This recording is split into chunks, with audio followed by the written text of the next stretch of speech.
ఓం శాంతి. ఈరోజు మనం భగవద్గీత యొక్క 2వ అధ్యాయం సాంఖ్యయోగం నుండి 45వ శ్లోకం మరియు దాని భావార్థం తెలుసుకుందాం.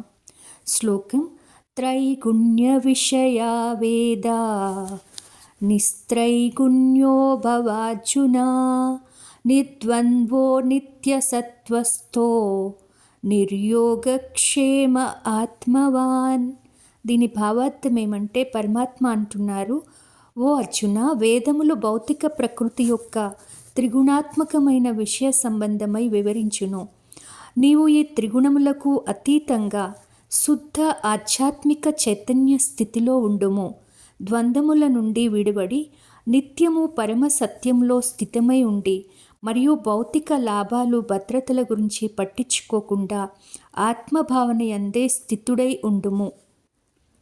అంటే పరమాత్మ అంటున్నారు, ఎప్పుడూ ఆత్మిక స్థితిలో ఉండి పరమాత్మ పైనే ఏకాగ్ర చిత్తులై ఉండాలి అని చెప్తున్నారు. ఓం శాంతి.